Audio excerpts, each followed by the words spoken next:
Hello students, आज हम लोग साइंस का चैप्टर 1 आगे कंटिन्यू करेंगे।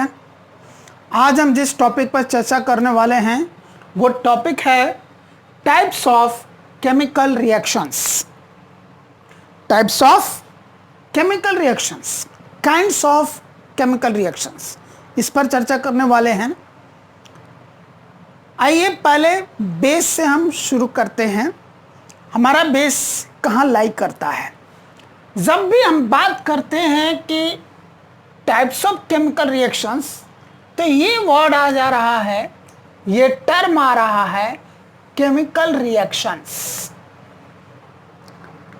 यानी कि इस केमिकल रिएक्शन के कॉन्सेप्ट को ही पहले अच्छी तरह से समझने की जरूरत है, तभी टाइप्स ऑफ केमिकल रिएक्शंस अच्छी तरह से समझ में आएंगे।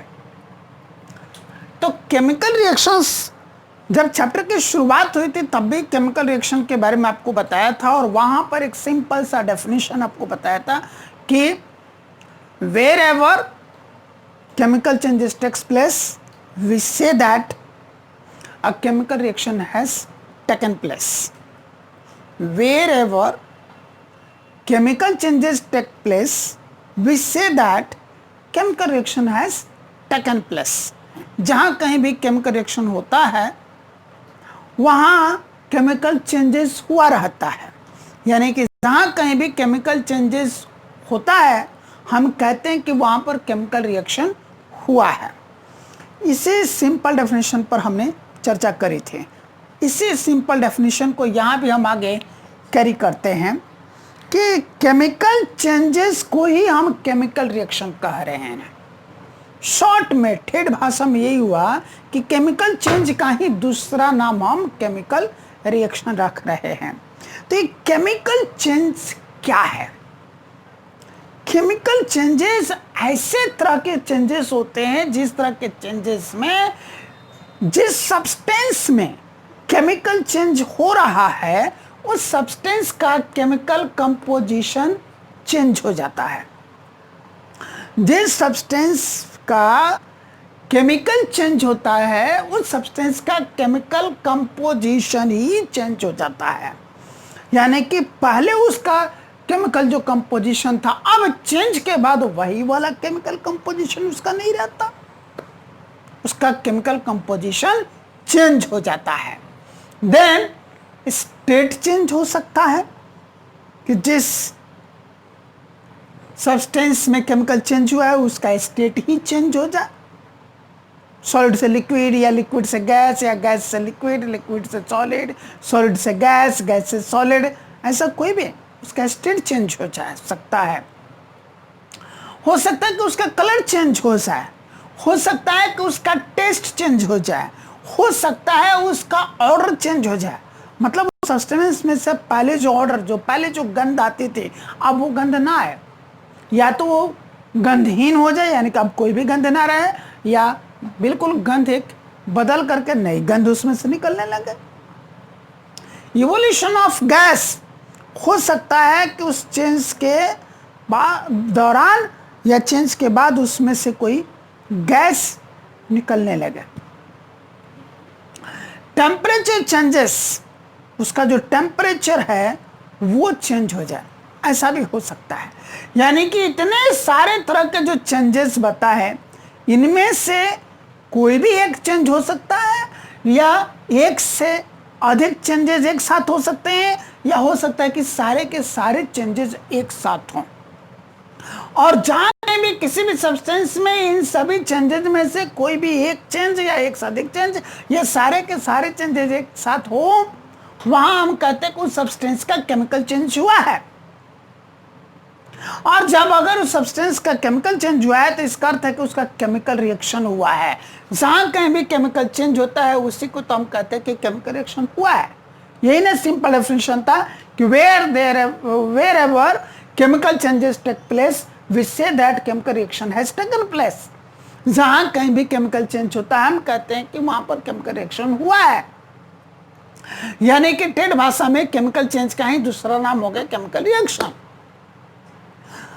अब जरा सोचने वाली बात यह है कि जब इतने सारे चेंजेस या इनमें से कोई एक चेंज या एक से अधिक चेंजेस एक साथ हो, ये सारे के सारे चेंजेस एक साथ हो जिस सब्सटेंस में, वो तो पहले जो सब्सटेंस था अब तो बिल्कुल वैसा नहीं रहेगा ना, वो एक बिल्कुल नए सब्सटेंस में बदल चुका होगा ना। यानी कि यहाँ पर न्यू सब्सटेंस फॉर्म हुआ। क्या हुआ? न्यू सब्सटेंस फॉर्म होता है।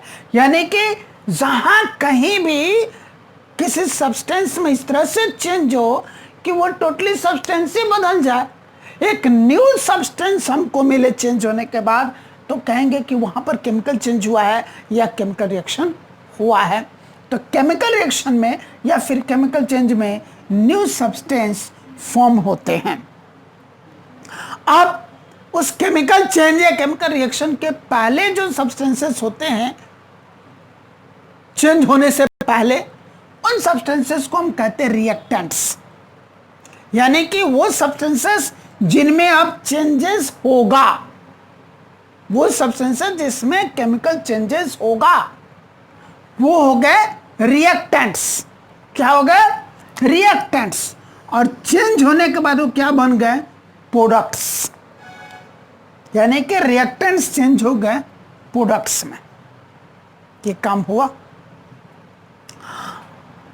यानी कि न्यू सब्सटेंस फॉर्म हो गया। ये ओल्ड सब्सटेंस था, ये न्यू सब्सटेंस है। इधर ओल्ड सब्सटेंसेस थे, इधर न्यू सब्सटेंसेस होंगे। और इसका अर्थ हुआ कि यहां पर केमिकल चेंजेस हुए, यानी कि केमिकल रिएक्शन हुए। केमिकल चेंज हुआ, केमिकल रिएक्शन हुआ, ये सेंस निकला। अब एक और लॉ बात दिमाग में आती है, एक लॉ की बात दिमाग में आती है। वो लॉ है law of conservation of mass. Law of conservation of mass states that mass can neither be created nor be destroyed in a chemical reaction. The total mass of reactants is always equal to the total mass of products. That is, the total mass of the system always remains conserved. एक chemical reaction के दौरान ना तो मास पैदा होता है ना मास destroy होता है। पूरे सिस्टम का जितना टोटल मास होता है वो हमेशा उतना ही बरकरार रहता है, वो कांस्टेंट बना रहता है। इसका अर्थ ये हुआ कि रिएक्टेंट्स का टोटल जितना मास होता है उतना ही टोटल मास प्रोडक्ट्स का भी होता है। और ऐसा तभी होगा जब एटम्स में कोई चेंजेस नहीं होंगे, नंबर ऑफ एटम्स में कोई चेंजेस नहीं होंगे। तो एटम्स के बारे में भी जॉन डाल्टन साहब ने यही कहा था, atoms can neither be created nor be destroyed in a chemical reaction. एक केमिकल रिएक्शन में एटम्स को ना तो हम क्रिएट कर सकते हैं और ना ही उसको हम डिस्ट्रॉय कर सकते हैं। All atoms of the system always remains constant. एक सिस्टम के सारे जो एटम्स होते हैं वो ऑलवेज हमेशा कांस्टेंट ही बने रहते हैं, उनमें किसी तरह का कोई चेंजेस नहीं होता, ना वो घटते हैं ना बढ़ते हैं। डिस्ट्रॉय होंगे तभी तो घटेंगे, डिस्ट्रॉय वो होते नहीं हैं। नए एटम्स क्रिएट होंगे तभी तो बढ़ेंगे, बट वहाँ पर नए एटम्स क्रिएट नहीं होते हैं। इसलिए जितने पहले टोटल एटम्स थे अभी भी टोटल एटम्स इतने ही हैं। यानी कि total number of each kind of atoms in reactants is equal to the total number of each kind of atoms in products. reactants में हर तरह के एटम्स की जितनी टोटल नंबरिंग होती है ठीक उतनी ही टोटल नंबरिंग एटम्स की, हर तरह के एटम्स की प्रोडक्ट्स में भी होती है। यानी कि एटम्स में कोई चेंजेस नहीं होते हैं। और यही कारण है कि हम लोग केमिकल इक्वेशंस को बैलेंस करते हैं। लास्ट क्लास में मैंने आपको समझाया था why do we balance a chemical reaction. हम केमिकल रिएक्शन को बैलेंस क्यों करते हैं? इसीलिए करते हैं, इसी law of conservation of mass को फुलफिल करने के लिए करते हैं। ये अच्छी तरह से वहां पर मैंने आपको एक्सप्लेन आउट किया था। अब क्वेश्चन यहां पर यही अराइज हुआ कि law of conservation of mass को भी फॉलो अप होना है कि टोटल नंबर ऑफ जितने भी एटम्स होंगे, हर काइंड के एटम्स रिएक्टेंट्स में उतने ही नंबर ऑफ एटम्स होंगे हर काइंड ऑफ एटम्स के प्रोडक्ट्स में भी। यानी कि एक भी एटम रिएक्टेंट्स का डिस्ट्रॉय नहीं होगा, एक भी एटम रिएक्टेंट्स में फॉर्म नहीं होंगे जो जा करके प्रोडक्ट में हमको दिखाई दे। यानी कि रिएक्टेंट्स में जितने भी एटम्स हैं उसमें से एक भी एटम डिस्ट्रॉय नहीं होगा और ना ही प्रोडक्ट में एक भी न्यू फॉर्म्ड एटम्स हमको दिखाई देगा। एटम क्योंकि क्रिएट ही नहीं होता है। तो फिर यह चेंजेस कैसे हो जा रहा है? न एटम्स डिस्ट्रॉय हो रहे हैं, न एटम्स क्रिएट हो रहे हैं, फिर ये चेंजेस कैसे हो रहा है? कैसे न्यू सब्सटेंसेस फॉर्म हो रहे हैं? है ना सोचने वाली बात। अभी मैं आपको बताता हूं कि कैसे न्यू सब्सटेंसेस फॉर्म हो रहे हैं। रिएक्टेंट्स हम जो भी कंपाउंड्स लेते हैं वो कंपाउंड्स कैसे बने रहते हैं? दरअसल एटम एटम के बीच बॉन्डिंग होती है। कंपाउंड्स के बारे में आपको पढ़ाया होगा। क्या होते हैं कंपाउंड्स? कंपाउंड्स दरअसल ग्रुप ऑफ एटम्स होते हैं which are chemically bonded together. Compounds are group of atoms chemically bonded together in a definite proportion. Compounds क्या होते हैं?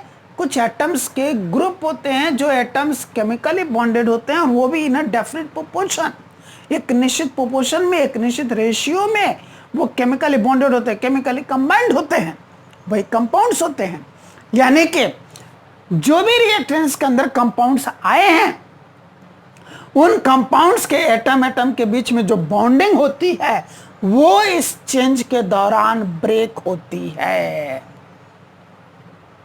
क्या होती है? रिएक्टेंट्स में जो भी कंपाउंड्स हैं, यानी कि केमिकल रिएक्शन में जो भी कंपाउंड्स पार्टिसिपेट कर रहे हैं, केमिकल चेंजेस जिन जिन कंपाउंड्स के साथ हो रहा है उन कंपाउंड्स में एटम एटम के बीच जो बॉन्डिंग होती है वो बॉन्डिंग ब्रेक होती है और फिर क्या होता है? New atom atom bonding form होती है।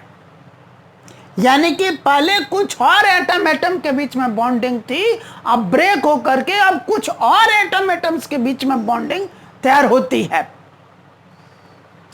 यानी कि बॉन्डिंग का ब्रेक होना और बॉन्डिंग का फॉर्म होना ये काम होता है। पुराने बॉन्ड्स टूटते हैं, नए बॉन्ड्स बनते हैं। पुराने बॉन्ड्स टूटते हैं, क्या इसका अर्थ है? पहले किसी जिस एटम्स के बीच में बॉन्डिंग बनी थी वो टूट जाती है, अब किसी और एटम्स के बीच में बॉन्डिंग बन जाती है। और जब नए तरह के एटम्स आपस में बॉन्ड बनाएंगे, केमिकली बॉन्ड अप होंगे, तो जाहिर सी बात है नए तरह के कंपाउंड्स बनेंगे, क्योंकि अब नए तरह के एटम्स केमिकली कंबाइन हो रहे हैं, केमिकली बॉन्डेड हो रहे हैं, वो भी अब नए रेशियो में। पहले उनका रेशियो कुछ और था, कंपोजिशन कुछ और था, अब एक नए रेशियो में बॉन्डेड हो रहे हैं, तो जाहिर सी बात है एक वो न्यू ही कंपाउंड होगा, यानी कि न्यू सब्सटेंस ही होगा, यानी कि वही रिएक्टेंट अब प्रोडक्ट में चेंज हो गया। इस बात को समझने के लिए हम एग्जाम्पल लेते हैं। यहां पर देखिए हाइड्रोजन और ऑक्सीजन के बीच में रिएक्शन हो रहा है, यानी कि इनके बीच में अब केमिकल चेंजेस होने जा रहे हैं, केमिकल रिएक्शंस होने जा रहे हैं। हाइड्रोजन यानी कि H2, ऑक्सीजन O2।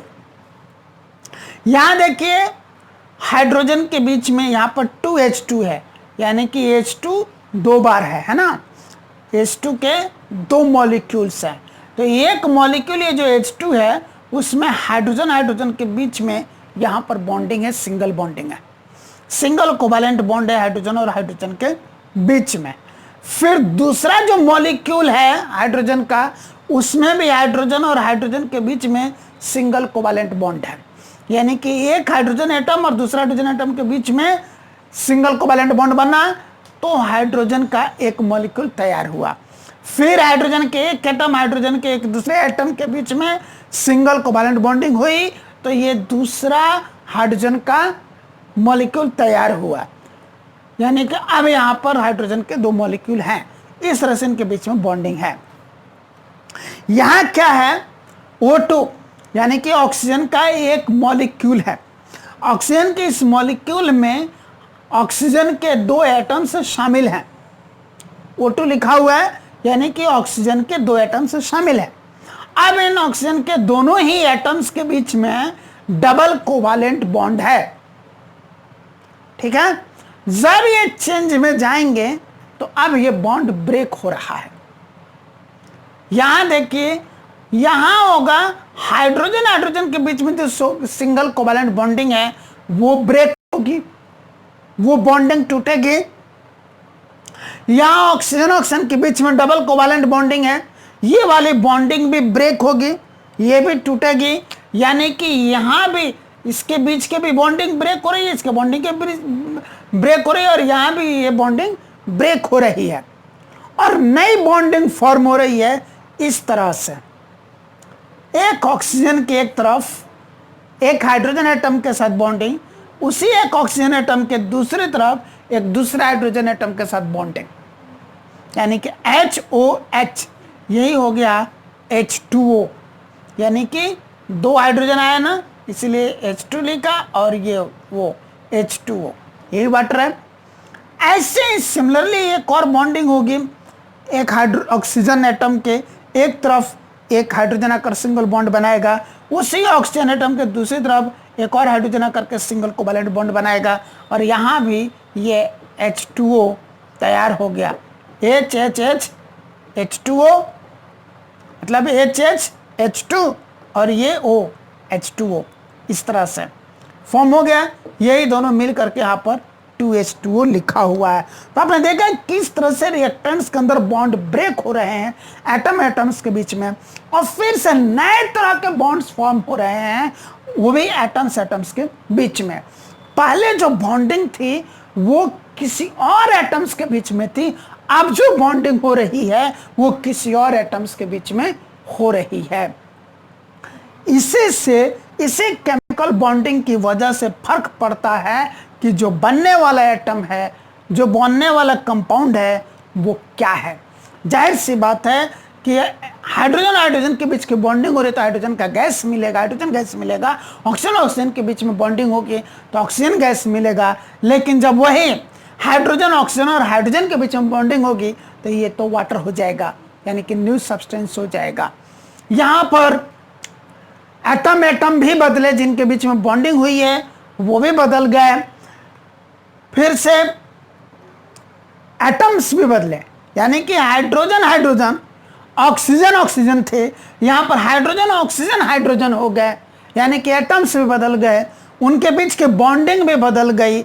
यहाँ ठीक है सिंगल कोवैलेंट बॉन्डिंग थी, यहाँ डबल कोवैलेंट बॉन्डिंग थी, यहाँ पर दोनों ही बॉन्ड सिंगल कोवैलेंट बॉन्डिंग हो गए, यानी कि बॉन्ड भी बदले, एटम्स भी बदले और नंबर ऑफ एटम्स बदले, यानी कि उनका जो प्रोपोर्शन है वह भी बदला। यहाँ पर HH था प्रोपोर्शन, यानी कि हाइड्रोजन हाइड्रोजन के बीच में 1:1 का प्रोपोर्शन था, यहाँ ऑक्सीजन ऑक्सीजन के बीच में 1:1 का प्रोपोर्शन था, जबकि यहाँ पर हाइड्रोजन और ऑक्सीजन के बीच में 2:1 का प्रोपोर्शन बनता है। दो एटम हाइड्रोजन के एक एटम ऑक्सीजन का है, यानी कि 2:1 का प्रोपोर्शन बनता है, वह भी चेंज होता है। इससे बॉन्डिंग चेंज होने और बॉन्डिंग में पार्टिसिपेट होने वाले एटम्स के बीच के प्रोपोर्शन चेंज करने की वजह से क्वाइट न्यू सब्सटेंसेस फॉर्म होते हैं। और जब कभी भी किसी चेंज में न्यू सब्सटेंसेस फॉर्म हो, इसका अर्थ है कि वहां पर केमिकल चेंज हुआ है, यानी कि वहां पर केमिकल रिएक्शन हुआ है। तो ये हैं केमिकल रिएक्शंस के बेसिक कॉन्सेप्ट्स कि केमिकल रिएक्शंस आखिर होते कैसे हैं, किसको हम कहते हैं केमिकल रिएक्शन, किसको कहते हैं केमिकल चेंज। ये कॉन्सेप्ट अच्छी तरह से यहां पर अब आपका मेरे ख्याल से क्लियर हो गया होगा। अब हम आते हैं अपने मेन टॉपिक पर, जिस पर आज हमको चर्चा करनी थी। वो मेन टॉपिक है types of chemical reactions, chemical reactions के प्रकार। अब ये टाइप्स कैसे बन जाएंगे? जाहिर सी बात है कि बॉन्डिंग के बेसिस पर, यहां पर केमिकल रिएक्शन का बेसिस क्या हो रहा है? बॉन्डिंग। पहले जो सब्सटेंसेस यानी कि जब रिएक्टेंट्स थे उनके अंदर जो बॉन्डिंग हुई थी वो काइंड्स ऑफ बॉन्डिंग चेंज होकर के नए तरह की बॉन्डिंग बन रही है। यहां पर एटम्स में जिन जिन एटम्स के बीच में बॉन्डिंग थी, यहां पर कुछ और एटम्स के बीच में बॉन्डिंग तैयार हो रही है, यानी कि एटम एटम में बदल रहे हैं जिनके बीच बॉन्डिंग हो रही है, और बॉन्डिंग का टाइप भी चेंज हो रहा है। तभी रिएक्टेंट्स प्रोडक्ट्स में कन्वर्ट हो रहे हैं, यानी कि given substance quite new substance में चेंज हो रहा है, तभी ये केमिकल रिएक्शन हो रहा है, तभी ये केमिकल चेंज हो रहा है। तो अब किस तरह से ये रिएक्टेंट्स के बीच की बॉन्डिंग ब्रेक होगी और फिर किस तरह से न्यू बॉन्डिंग बनेगी, किस तरह के एटम्स के बीच की बॉन्डिंग ब्रेक होगी और किस किस तरह के एटम्स के बीच में बॉन्डिंग होगी, पहले किस टाइप की बॉन्डिंग थी, अब किस टाइप की बॉन्डिंग होगी, इसी पर डिपेंड करता है कि वो टाइप्स ऑफ केमिकल रिएक्शन कैसा होगा। यानी कि इस बॉन्डिंग के ब्रेकिंग और फॉर्मेशन के बेसिस पर जब ये रिएक्टेंट्स के बीच की बॉन्डिंग ब्रेक होना और प्रोडक्ट्स में नए तरह के बॉन्डिंग बनना, ये डिसाइड कर देंगे टाइप्स ऑफ केमिकल रिएक्शन क्या होगा। जितने भी अलग तरह से ब्रेकिंग और अलग तरह से बॉन्डिंग का फॉर्मेशन होगा, वही एक नए अलग तरह का केमिकल रिएक्शन हो जाएगा। उसके आधार पर ये टाइप्स ऑफ केमिकल रिएक्शंस बनते हैं। एक चीज, दूसरा चीज, उस केमिकल रिएक्शन के अंदर जो प्रोडक्ट्स फॉर्म होते हैं वो किस तरह से फॉर्म होते हैं और किस टाइप के प्रोडक्ट्स फॉर्म होते हैं, यह भी डिसाइड करता है कि किस तरह का वो केमिकल रिएक्शन होगा। यानी कि यह भी type of chemical reaction decide करता है। देन उस केमिकल रिएक्शन के दौरान और क्या क्या चेंजेस होंगे, और क्या क्या चेंजेस होंगे, जो सब्सटेंस पार्टिसिपेट कर रहे हैं उनकी किस किस प्रॉपर्टीज में चेंजेस हो रहा है, उनकी जो केमिकल प्रॉपर्टीज चेंज होने वाली, किस टाइप की प्रॉपर्टी पहले थी, अब वो चेंज होकर के किस टाइप की प्रॉपर्टी होने वाली है। क्या पहले सॉल्युबिलिटी की प्रॉपर्टी थी, अभी इंसॉल्युबिलिटी की प्रॉपर्टी आ रही है क्या? पहले इंसॉल्युबिलिटी की प्रॉपर्टी, तब सॉल्युबिलिटी की प्रॉपर्टी आ रही है क्या? या उनका किस तरह का कलर फॉर्मेशन हो रहा है, किस तरह का टेस्ट फॉर्मेशन हो रहा है, किस तरह के गैसेस इवॉल्व हो रहा है, किस तरह से टेम्परेचर चेंजेस हो रहे हैं, क्या टेम्परेचर उसमें एब्जॉर्ब हो रहा है, हीट एब्जॉर्ब हो रहा है तब केमिकल रिएक्शन हो रहा है, या हीट इवॉल्व हो रहा है केमिकल रिएक्शन के दौरान, क्या हो रहा है। इन सभी बेसिस पर डिपेंड करता है कि वो जो रिएक्शन होने वाला है उस केमिकल रिएक्शन का टाइप कैसा होगा। तो ये types of chemical reactions in सारे बातों पर डिपेंड करते हैं। कौन कौन से हैं टाइप्स ऑफ केमिकल रिएक्शंस, यहां पर मैंने लिस्टिंग की तो मेरे पास 9 टाइप्स ऑफ केमिकल रिएक्शंस आए मेरे लिस्ट में। कौन कौन से 9 टाइप्स ऑफ केमिकल रिएक्शंस?